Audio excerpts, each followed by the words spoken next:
Bonjour à tous. Aujourd'hui, je vous propose de vous présenter une application que j'ai développée avec l'outil App Designer de MATLAB. Cet outil permet la construction d'interfaces graphiques. Alors, pour réaliser cette application, j'ai utilisé la version R2020B de MATLAB. Cette application, je l'ai baptisée Silicon Lab. Alors, Silicon, comme vous pouvez le voir à l'écran, un système linéaire continu.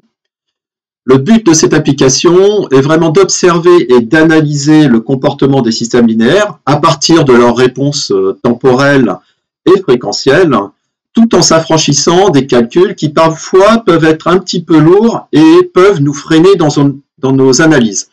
Et c'est vraiment là le point fort de cette application, c'est d'essayer de s'affranchir au maximum des aspects calculatoires pour ne se concentrer que sur les analyses des différentes réponses qu'on pourra obtenir. Alors, l'application est téléchargeable sur le site communautaire qu'on appelle File Exchange de MathWorks. Je précise aussi que pour cette version de l'application, il n'est pas nécessaire d'avoir sur son poste MATLAB. Vous avez tous les éléments, donc le lien en tout cas pour le téléchargement, dans le descriptif de cette vidéo. Alors, la navigation dans Silicon Lab est relativement simple. Elle se fait par l'intermédiaire d'onglets. On retrouve dans la partie supérieure de l'application 5 onglets. Donc, le premier qui est à l'écran présente la philosophie de l'application. Le second, baptisé dynamique, va permettre l'analyse des éléments de base, comme par exemple l'élément du premier ordre, mais aussi l'élément du second ordre. Il est possible d'aborder le comportement d'éléments d'ordre quelconque. Nous pourrons évoquer les notions de mode dominant et de pôle dominant. Un avant-dernier onglet ici qui permet de faire des petits exercices d'identification. Donc, à partir de réponses temporelles ou fréquentielles, identifier une fonction de transfert. Enfin, pour accompagner le tout, un onglet formulaire qui va préciser des relations fondamentales, par exemple ici, relatif au comportement d'un élément du premier ordre. Le troisième onglet dans la partie supérieure, baptisé performance, va permettre d'aborder les 3 critères de performance que sont la précision, la rapidité, la stabilité. Il est possible d'envisager l'analyse de ces critères sans perturbation, mais aussi avec perturbation.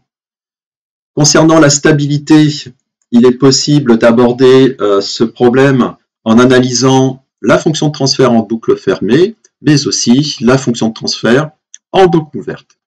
Afin d'améliorer ces critères, les performances du système, on dispose d'un onglet correction analogique qui va permettre de voir l'influence d'une correction proportionnelle sur les performances, d'une correction proportionnelle intégrale ou encore d'une correction à avance de phase. L'ensemble est construit de la même manière, c'est-à-dire que l'analyse peut se faire sans perturbation, mais aussi potentiellement avec une perturbation. Enfin, pour terminer ce tour d'horizon, nous disposons d'un dernier onglet que j'ai baptisé calculatrice.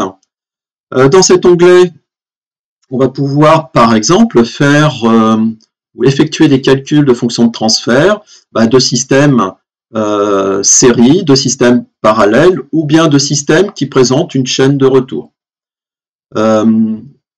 Un onglet ici, caractéristiques dynamiques, va permettre de sortir des caractéristiques dans le domaine temporel ou dans le domaine fréquentiel de systèmes dont on aura saisi la fonction de transfert.